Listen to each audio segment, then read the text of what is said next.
Donc là, on fait un essai avec le parapluie doré.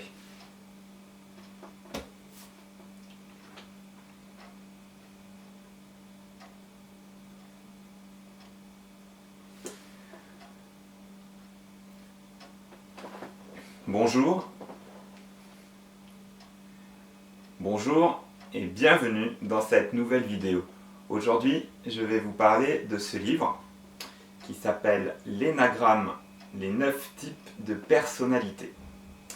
Alors, l'énagramme, ce que l'auteur dit, c'est que ça existe depuis des années, on ne sait pas trop d'où ça vient, qui l'a inventé, et certaines personnes ont décidé d'y croire et d'enseigner donc cette technique donc, de l'énagramme. Qu'est-ce que c'est que l'énagramme? En fait, c'est une sorte de classification des personnalités. Pour ceux qui s'intéressent, c'est pas de la psychologie, mais bon, c'est plutôt de pour connaître les personnalités des gens, quoi. Et donc ils l'ont classé en, si ma mémoire est bonne, 9 catégories. Donc on a l'observateur, le loyaliste, l'épicurien, le meneur, le médiateur, le perfectionniste, l'altruiste, le gagnant et le créatif. Alors, bon, je vais tout de suite vous dire que moi j'ai pas du tout adhéré au principe. Je trouve ça assez simpliste et réducteur, et en plus ça fonctionne pas, enfin quand on met dans la pratique ça fonctionne pas, parce que comme on peut le voir là, il y fait une espèce de correspondance et d'interaction avec les autres types.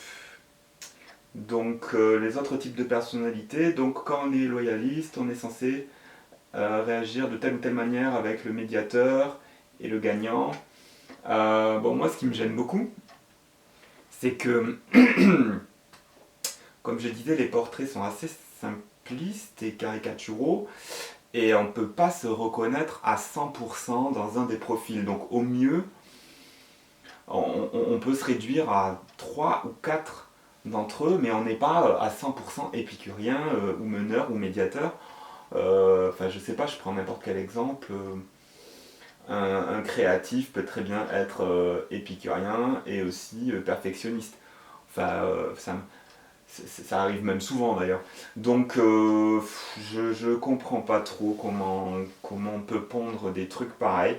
Donc voilà. Et en plus, quand on essaie, j'ai vraiment essayé, je me suis dit, comme je disais, je suis assez ouvert à la base. J'ai essayé de faire ça proprement, il y a des questionnaires, etc. Mais au final, non, ça marche pas, ça correspond pas. Donc voilà, j'avais pris ça à la base parce que j'écris des romans et je m'étais dit ça va peut-être m'aider en ayant des espèces de portraits robots comme ça pour chacun des personnages. Je pensais m'en servir comme support, mais même dans ce cadre de travail-là, ça m'a pas aidé. Ça m'a pas aidé parce que beaucoup trop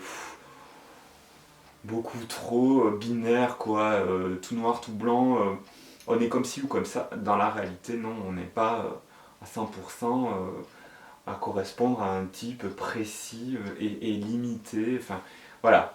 Je n'adhère pas à l'énagramme. Donc les 9 types de personnalités, je n'y crois pas. Je pense que c'est beaucoup plus complexe et qu'on est un mélange. Vraiment, c'est individu par individu, on est tous différents et on est composé. Voilà, un jour on peut être un peu plus gagnant qu'un autre. On n'est pas obligé d'être altruiste non plus 24h/24. Enfin voilà, voilà, j'adhère pas et je vous recommande pas donc d'adhérer à ce type de pensée qui catégorise les gens, quoi, de manière assez réduite. Donc l'énagramme, non. Non, c'est pas pour moi. Voilà. Et je vous donne rendez-vous dans une prochaine vidéo pour un autre livre et qui me plaira certainement un peu plus. Allez, bonne journée.